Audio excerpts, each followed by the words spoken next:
मिथुन राशि वाले बंधुओं, स्वागत है, आभार, अभिनंदन है आप सभी का। मिथुन राशि भिंड यूट्यूब चैनल में। तो मिथुन राशि वालों, जरा ध्यान से सुनिए। नवंबर के प्रारंभ से ही बन रहे हैं ग्रहों के कुछ बेहद ही शुभ योग। बुध और शुक्र का एक ऐसा योग बन रहा है जिसे चत्वारिंशत योग कहा जाता है। इस योग से बहुत सारे शुभ परिणाम फलित होते हैं जो आपके जीवन में सीधे लाभ पहुंचाने वाले हैं। अचानक से आपके जीवन काल में 4 प्रकार की बड़ी घटनाएं घटित हो सकती हैं, जिनमें 2 घटनाएं तो निश्चित तौर पर घटित होंगी। अब यहाँ पर सोचने वाली बात यह है कि जब भी कोई भी चीज जीवन में फलित होती है, यानी शुभ फल जीवन में आते हैं, तो उस समय कुछ विशेष नियमावली है जिसे मानना बेहद आवश्यक है। यदि आप मानेंगे तो आप इन शुभ फलों का बहुत अधिक लाभ लेने वाले हैं। जी हाँ बंधुओं, वर्षों के बाद ऐसे शुभ योग बने हैं जो आपको इस नवंबर के महीने में बहुत ऊंचाई पर लेकर जाएंगे, परेशानियों से बाहर निकालेंगे, ग्रह की बाधाएं और तंत्र मंत्र की बाधाओं से भी आपको मुक्त करेंगे। यह जो चत्वारिंशित योग बन रहा है बुध और शुक्र की वजह से, यह बेहद ही सूक्ष्म और बेहद ही दैवीय योग होता है। इस योग के कई प्रकार के लाभ जातक को प्राप्त होते हैं, बशर्ते ये जातक कुछ नियम और शर्तों का पालन करे। इसी के साथ साथ हम आपको बताएंगे कि आपकी कुंडली में बुध और शुक्र की स्थिति यदि शुभ नहीं है, तो हो सकता है कि आप इस योग के लाभ ना ले पाए। तो इन शुभ स्थितियों को बनाने के लिए, क्योंकि ग्रहों की अच्छी बात यह होती है कि इनके उपाय करने से, यानी प्रायश्चित कर्म कर लेने से ग्रह शुभ फल देने वाले हो जाते हैं। ग्रह भी तो आखिर एक ऊर्जा ही है, हर ग्रह की अपनी खास ऊर्जा होती है, उसे हम उसके नाम से, यानी कि पिंड के नाम से जानते हैं। लेकिन जो आसमान में घूम रहा पिंड है, असल में हम उसकी सिर्फ ऊर्जा के बारे में बात करना चाहते हैं, सूक्ष्म ग्रह की बात कर रहे हैं। यहाँ पर समझने वाली बात यह है कि जब भी हम ये कहते हैं कि सूर्य देवता बकरी है, इसका आपके ऊपर बुरा प्रभाव पड़ेगा, या नीच के हैं बुरा प्रभाव पड़ेगा, तो इसका मतलब यह नहीं है कि सूर्य देवता आपको कष्ट पहुंचाने आ रहे हैं। सूर्य तो बहुत बड़ा तारा है और बहुत दूर है ब्रह्मांड में, वह यहां तक आपके लिए नहीं आएगा, किसी के लिए भी नहीं आएगा। लेकिन सूर्य की जो ऊर्जा है, जो वातावरण में फैली हुई है, वह ऊर्जा आपको नुकसान पहुंचाना शुरू कर देगी। तो ग्रहों की बात जब हम करते हैं तो बहुत से लोग कुतर्क करते हैं और कहते हैं कि ग्रह तो इतनी दूर मौजूद है, वो हमारा क्या बिगाड़ पाएंगे। असल में यहाँ पर ग्रहों के परिप्रेक्ष्य में बात नहीं हो रही है, यहाँ पर बात हो रही है ग्रहों से संबंधित उनके रूप गुण आकार प्रकार और उनके स्वभाव के बारे में। जो ऊर्जाएं हैं जो इसी से मिलती जुलती हैं, उन ऊर्जाओं के बारे में बात हो रही है। तो समझने की बात है कि यहाँ पर सूक्ष्म जगत की बात होती है, भौतिक जगत का तो केवल नाम लेकर सहारा लिया जाता है।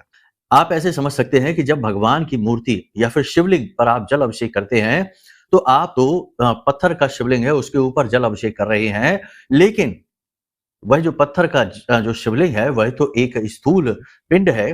उस पिंड के माध्यम से आप यह धारणा लेकर चलते हैं कि यह जल शिव तक पहुंचेगा, भोलेनाथ तक पहुंचेगा, और भोलेनाथ तो सूक्ष्म रूप में मौजूद हैं जगत में, हर एक कण में, तो इस पिंड में भी मौजूद होंगे ही। इसी प्रकार से हम ग्रहों के बारे में बात करते हैं।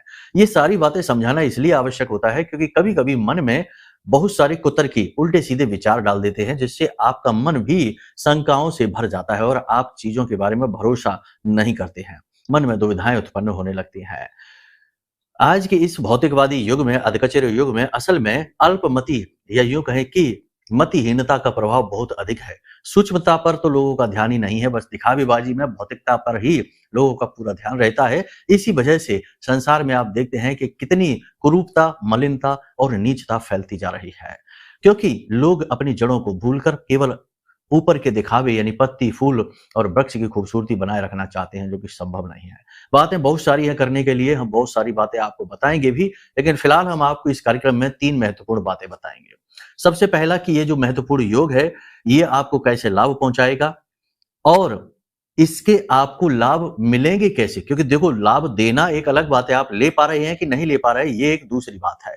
तो आप कैसे इसके लाभ ले पाएंगे? यदि आपकी कुंडली में बुध और शुक्र की स्थिति अच्छी नहीं है, तब भी आप इसके लाभ कैसे ले पाएंगे, इसके लिए कुछ जरूरी सलाह बताएंगे और कुछ उपाय भी आपको हम बताएंगे। इसी के साथ साथ हम आपको बताएंगे 5 बड़ी भविष्यवाणियां, जो कुछ पॉजिटिव हैं, कुछ नेगेटिव हैं। इनके साथ साथ कुछ सावधानियां भी रहेंगी जो बहुत अनिवार्य है, क्योंकि आपने यदि सावधानी नहीं बरती और अनजाने में ही भूल कर दी, तो आपके अपने ही आपको बर्बाद कर देंगे। याद रखना, इस संसार में लोग कई मुखौटे लगाकर घूम रहे हैं, जहां जैसी जरूरत पड़ती है वहां वैसा मुखौटा लगा लेते हैं। असली चेहरा तो आपने शायद किसी का देखा ही नहीं होगा, यह बड़ा मुश्किल होता है। तो हम आपको बताएंगे कुछ सावधानियों के बारे में, जिससे कि आप लोगों की दूषित मानसिकता से बच जाएंगे। इसी के साथ साथ कार्यक्रम के अंत में बताएंगे एक महाशक्तिशाली उपाय जो अगले 3 से 5 दिनों तक लगातार आपको करना ही चाहिए। इस उपाय को करने से ग्रहों की संपूर्ण ऊर्जाएं आपके लिए पॉजिटिव होनी शुरू हो जाएंगे। ये उपाय 2 भागों में बटे हुए होंगे, इसलिए इन्हें अच्छी तरीके से देखना समझना बहुत आवश्यक है। जी हाँ बंधुओं, तो उम्मीद करते हैं सारी बातें आप समझ रहे हैं। कार्यक्रम में अंत तक अवश्य ठहरेंगे, क्योंकि बदलते महीने के साथ ही आपके जीवन और आपके भाग्य को भी बदलना चाहिए, तभी तो कुछ बात है, वरना तो सब कुछ ज्यों का त्यों है ही। उम्मीद करते हैं सारी बातें समझने के लिए अंत तक कार्यक्रम में आप ठहरेंगे। महामाई को याद करते हुए कार्यक्रम को शुरू करते हैं।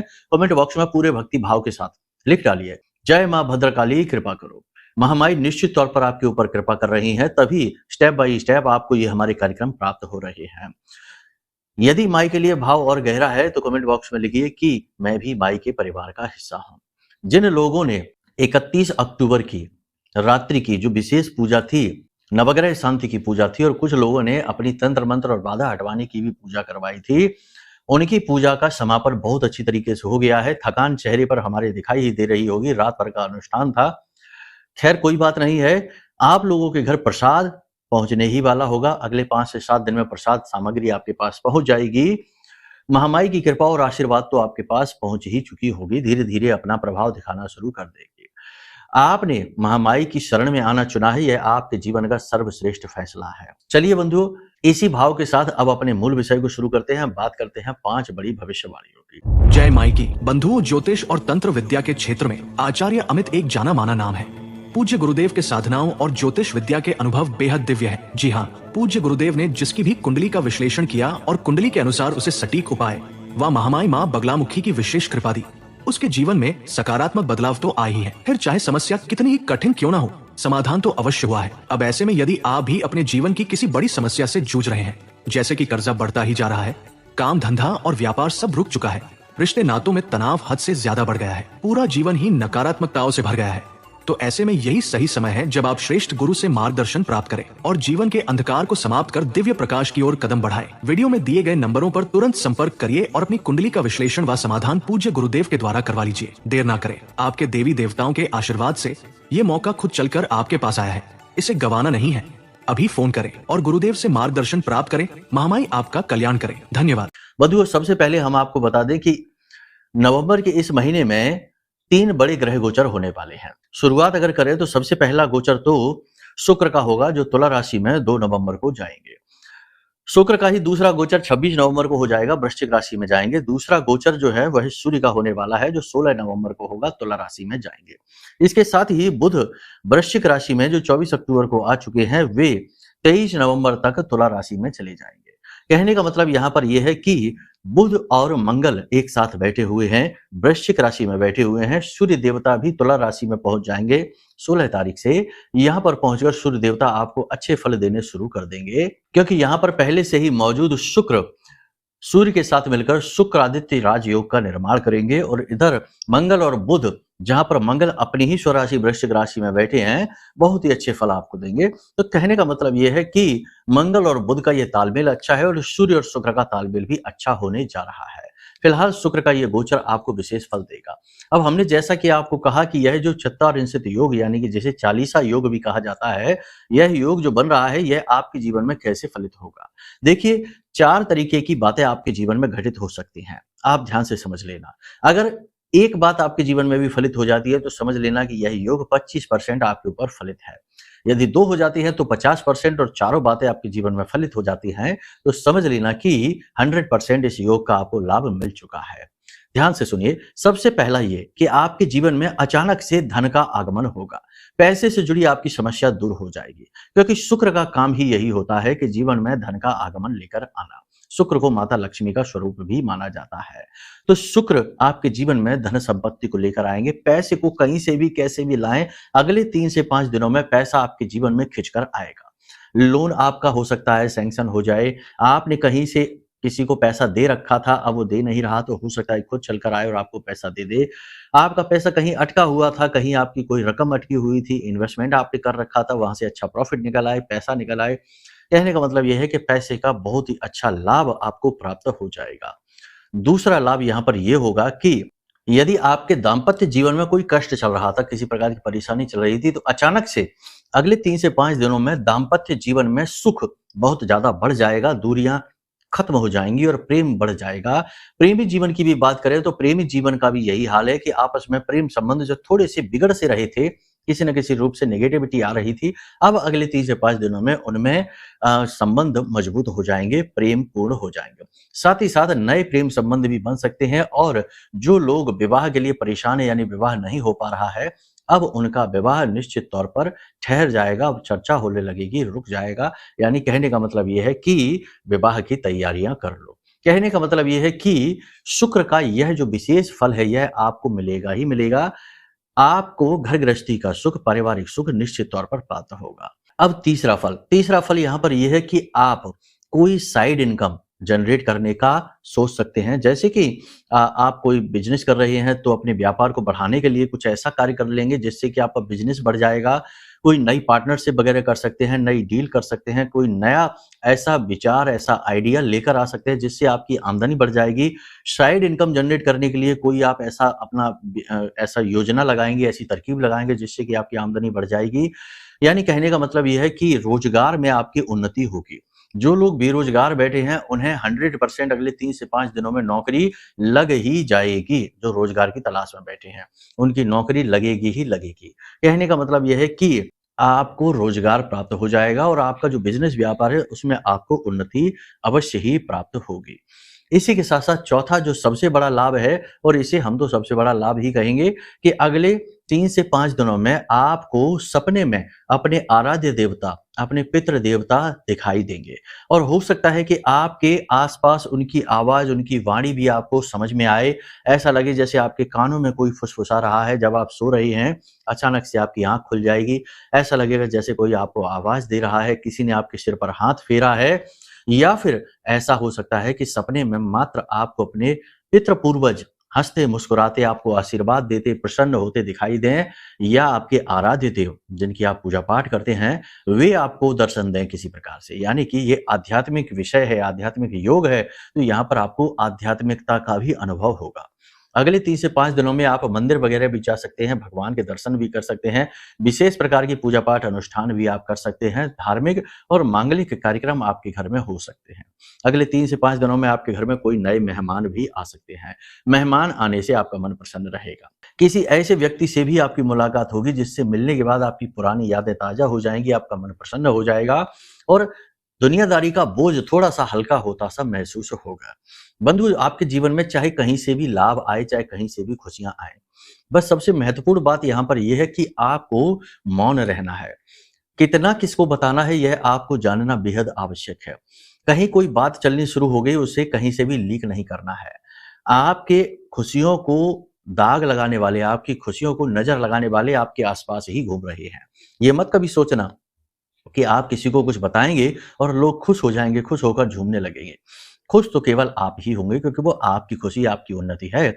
दूसरे तो केवल ये सोचेंगे कि ये क्या हो गया, इसको कैसे हो गया, और कुछ तो आपको नीचे गिराने के बारे में भी प्लानिंग करना शुरू कर देंगे। ये कड़वा सच है, हो सकता है सुनने में अच्छा ना लगे, लेकिन रियलिटी यही है, सच्चाई यही है। तो आपको इस भाव को अपने मन में लेकर चलना है, वरना बाद में तो फिर पछताना पड़ेगा ही। अपनी बातों को गुप्त रखिए। पैसे का लाभ है, रिश्ते नातों में प्रेम संबंध बढ़ रहा है, धन लाभ हो रहा है, कुछ भी उन्नति हो रही है, कहीं से भी किसी भी प्रकार से कुछ भी जीवन में आ रहा है, उसे कभी किसी को ना बताना। अपना समय खराब नहीं करना है। जितना हो सके अपने समय को, अपने काम को सबसे ज्यादा महत्व दीजिए, यही सबसे जरूरी है। बिल्कुल भी समय खराब नहीं करना है, लोगों के साथ व्यर्थ की बातें नहीं करनी है, तर्क कुतर्क के चक्करों में नहीं पड़ना है। जो सही है वो सही है, गलत है वो गलत है। आपको बस अपना काम करना है, यही आपको अपने दिमाग में लक्ष्य लेकर चलना है। एक सबसे महत्वपूर्ण बात है कि इस विशेष योग का पूरा लाभ लेने के लिए आप किसी प्रकार की कोई साधना प्रारंभ कर सकते हैं। अब आप कहेंगे कि हम साधना कैसे कर सकते हैं, हम तो गृहस्थ हैं, हमारे पास तो समय ही नहीं है, हम क्या करें, कैसे करें। तो आप सुनिए, देखो साधना जो विषय है वह क्या है। साधना मतलब कि किसी प्रकार का भार उठा लेना, उसी को तो साधेंगे। जो हमारे सिर पर बोझ आ गया उसी ही तो साधेंगे। तो साधने का मतलब ही है मेहनत, जोर लगाना। तो जोर लगाने में जाता ही क्या है, दुनिया भर के कार्यों में व्यस्त हो, दुनिया भर की अनाप शनाप मेहनत कर रहे हो और खूब जोर लगा ही रहे हो, क्यों ना भगवान को भी साध लिया जाए, थोड़ा-सा जोर लगा लिया जाए। भगवान को साधने से कभी-कभी जीवन तो सफल होता ही है, मृत्यु भी सफल हो जाती है। जन्म-जन्मांतर का यह जो यात्रा, यह जो क्रम चल रहा है, यह भी सफल हो जाता है। और आखिर हम लोग इस संसार में आए ही क्यों हैं, आप खुद समझिए। केवल नौकरी करने के लिए, अच्छे कपड़े, अच्छी गाड़ियाँ, अच्छा घर खरीदने के लिए, ये सब के लिए नहीं आए हैं। हम यहाँ पर आए हैं स्वयं की खोज के लिए, आत्मबोध के लिए, साधनाएँ करने के लिए, तप करने के लिए, खुद का बोध करने के लिए कि हम इस शरीर में बैठे हुए कौन हैं। जी हाँ, यही हमारा उद्देश्य है और हम बार-बार इसी को भूल जाते हैं। जब भी जन्म लेकर आते हैं इस संसार में आकर संसार की चकाचौंध में इसी बात को भूल जाते हैं।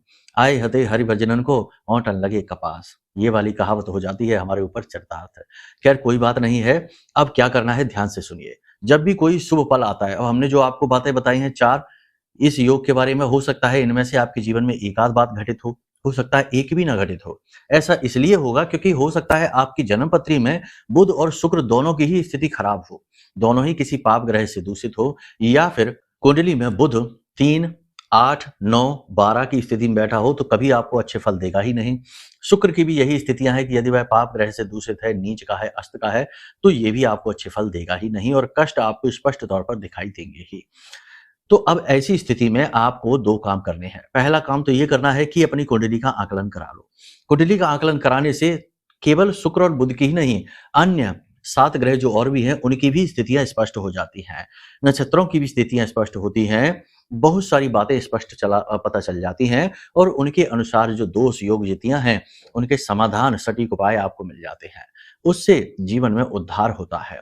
जो ग्रह पीड़ा दे रहा है उसके उपाय करवा देंगे तो उसकी पीड़ाएं मिलनी कम हो जाएंगी, बंद हो जाएंगी, तो क्यों नहीं उद्धार होगा। दूसरा कार्य आप ये कर लीजिए कि यह जो महारक्षा कवच है, यह महारक्षा कवच हमने आपके लिए ही बनाया है। देखो जिनकी कुंडली में ग्रह स्थितियां कमजोर होती हैं, जैसे कि सूर्य, चंद्र, मंगल और बुध, ये जो 4 ग्रह हैं, ये ग्रह यदि पाप ग्रह से दूषित है, बुरी स्थिति में है, नकारात्मक स्थिति में है, तो उस व्यक्ति की ऊपर तंत्र मंत्र, नकारात्मक ऊर्जा, नेगेटिविटी का प्रभाव बहुत जल्दी हो जाएगा, बहुत जल्दी ही उसे नजर भी लग जाएगी।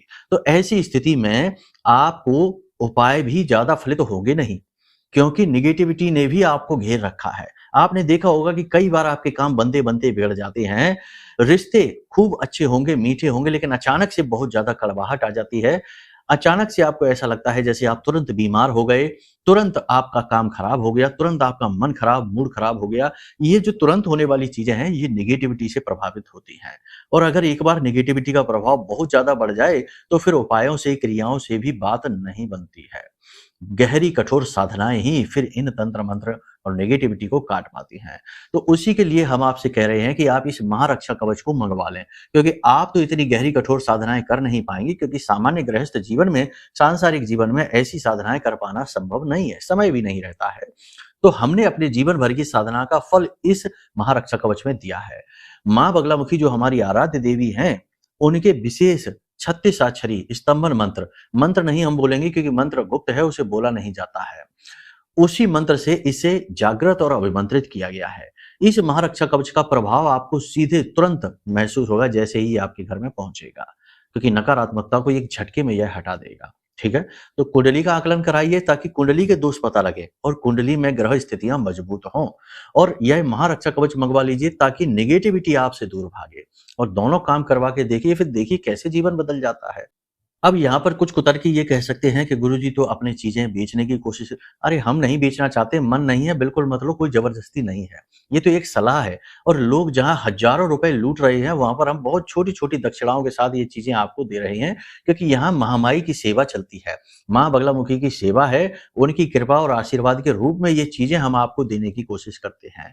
अब हर जगह अगर आप कुतर्क लगाएंगे, दिमाग लगाएंगे, गणित लगाएंगे, तो बस यही करते रहिए, फिर भगवान भरोसे ना बैठिए। जब सारा जिम्मा आपने ले रखा है तो फिर आप ही अपने जीवन की पूरी गाड़ी खुद ही चलाइए, फिर भगवान से ना आरोप लगाइए कि आपने हमें दुख क्यों दिए, ये किस्मत खराब क्यों की हमारी, ये वो सारी बातें आप समझते हैं, बुद्धिमानी है। लेकिन हमने जैसा कि शुरुआत में ही कहा कि यह जो अधकचरा युग है ना, दिखावटी युग, इसने सारा जो तालमेल है वह बिगाड़ रखा है। प्रकृति और पुरुष का तालमेल बिगाड़ रखा है, सोच विचार के तालमेल बिगड़ रखे हैं, परिवारों के वातावरण बिगाड़ रखे हैं, अपनों से अपनों को ही दूर कर रखा है। तो बहुत सारी बातें हैं बताने की, खैर आप खुद ही समझदार हैं, आप सोच समझकर निर्णय ले लीजिए। ठीक है, अब यहाँ पर हम आपको बताने जा रहे हैं कुछ उपाय और क्रियाएं जिन्हें आपको करना अगले 3 से 5 दिन बहुत अधिक आवश्यक है। 2 उपाय और क्रियाएं आपको बताएंगे। सबसे पहला उपाय ये रहेगा कि आपको अगले 3 से 5 दिनों तक जितनी बार भी हो सके उतनी बार गाय को हरी घास खिलानी है। हरी घास खिलाने के साथ साथ कच्चे आलू, जो हमने पहले भी आपको बताए हैं, कच्चे आलू बीच में से काटकर उनमें थोड़ी सी पीसी हुई हल्दी लगाकर और इन कच्चे आलूओं को भी गाय को खिलाना है। 3 से 5 दिन में आप कोशिश करें कि 1 बार, 2 बार, 3 बार तो कम से कम खिला ही दें। अब यदि गाय आपके आसपास नहीं है तो कोई बात नहीं है, बहता हुआ जल हो, कहीं जल की व्यवस्था हो, तालाब हो, जहाँ मछलियाँ हो तो वहाँ मछलियों को दाना आप डाल सकते हैं। ये दोनों ही कार्य आप करें। दूसरा कार्य आप ये भी करें कि कुत्ते को रोटी अवश्य खिलाएं। कुत्ता यानी केतु और केतु यानी आध्यात्म। आध्यात्म और वासना दोनों ही केतु है, अलगाव भी है, बहुत सारी बातें हैं। देखो, शुरुआत होती है फिर तो बहुत लंबी खिंचती है बातें। फिलहाल हम आपको बता दें कि केतु की सहायता से बहुत सारे नेगेटिव जो हमारी कुंडली के योग होते हैं उन्हें पॉजिटिव किया जा सकता है केतु के सहारे, क्योंकि केतु के पास हृदय है, उसके पास दिमाग नहीं है लगाने के लिए कि हर जगह गणित लगाए और क्या मिल रहा है, फायदा और नुकसान के बारे में सोचे, लाभ हानि सोचे, नहीं, उसके पास केवल दिल है। अगर आप उसके साथ प्रेम भाव से जुड़ जाते हैं, यानी कि जीवों की सेवा करते हैं, पशुओं को भोजन खिलाते हैं, दया भावना मन में रखते हैं, तो केतु आपको बहुत उच्च स्तरीय तक ले जाता है। मुक्ति कारक भी केतु को कहा जाता है, मोक्ष कारक कहा जाता है। ठीक है, तो आप कुत्ते को रोटी अवश्य खिलाएं। जब भी आप कुत्ते को रोटी खिलाएं तो उसमें थोड़ा सा गुड़ अवश्य डाल दें और हल्का सा गुड़ डाला हुआ रोटी कुत्ते को आप खिलाएं। जब आप कुत्ते को रोटी खिला रही हो उस समय आपका मुख दक्षिण दिशा में हो, बस इतना सा आपको करना है। साथ ही साथ आप एक काम और करिए कि प्रतिदिन अपने स्नान करने वाले जल में थोड़ी सी चुटकी भर हल्दी भी डालकर अगले 3 से 5 दिनों तक स्नान करिए। इन सब क्रियाओं से शुद्धिकरण हो जाएगा, पॉजिटिविटी आ जाएगी, नेगेटिव एनर्जी दूर हो जाएगी और आपके आराध्य देव जो भी हैं, जिनकी भी आप पूजा पाठ साधना करते हैं, उनकी कुछ विशेष साधना कर लीजिए। जैसे भोलेनाथ हैं तो प्रतिदिन उन्हें जल समर्पित करिए अगले 3 से 5 दिनों तक और वहीं पर बैठकर कम से कम, ज्यादा नहीं तो 5 माला पंचाक्षरी मंत्र का जाप कर लीजिए। हनुमान जी हैं तो हनुमान जी के मंदिर में जाइए और प्रतिदिन 5 हनुमान चालीसा पाठ और एक अंत में बजरंग बाण के पाठ का संकल्प ले लीजिए। महिला हैं तो फिर हनुमान अष्टक का संकल्प ले लीजिए। इस प्रकार से आप किसी की भी, यानी दुर्गा जी के मंदिर जाते हैं तो दुर्गा चालीसा का 5 दुर्गा चालीसा, इस प्रकार से आप कर लीजिए। 5 दिन की ही साधना कर लीजिए, आपको बहुत ही अद्भुत परिणाम प्राप्त होंगे। ठीक है, तो चलिए बंधु, सारी बातें हमने आपको बता दी हैं। इन बातों को आप अच्छी तरीके से सोचिए, समझिए और अपने जीवन में उतारिए। माता रानी तो है ही आपका कल्याण करने के लिए ही, और हम तो उनके दास हैं, आपके लिए तत्पर, आपकी सेवा में समर्पित हैं, खड़े हैं। जब जैसी भी आवश्यकता हो, वीडियो में नंबर है, इन नंबरों पर फोन करिए, आपको तुरंत मदद दी जाएगी। जो हमसे बनता है, जितना माई ने हमको काबिल बनाया है, उतनी आपकी सहायता के लिए हम तत्पर तैयार हैं। ठीक है, तो चलिए भाव के साथ महामाई को याद करिए और प्रेम से बोलिए, जय माई की, जय मां बगलामुखी। हमारे प्रिय और परम पूज्य आचार्य जी ने अपनी साधनाओं के अनुभवों पर आधारित शक्तिशाली उपाय और क्रियाओं के माध्यम से हजारों लोगों के जीवन को पूरी तरह से बदला है। आचार्य जी के द्वारा बताया गया हर एक उपाय इतना सटीक और कारगर होता है कि जो भी इसे पूरे भाव के साथ कर लेता है, उसे साक्षात महामाई की कृपा और आशीर्वाद प्राप्त हो जाती है। इसलिए निसंकोच इन उपायों को पूरे भाव के साथ करिए, आपका कल्याण होगा। जय माई की।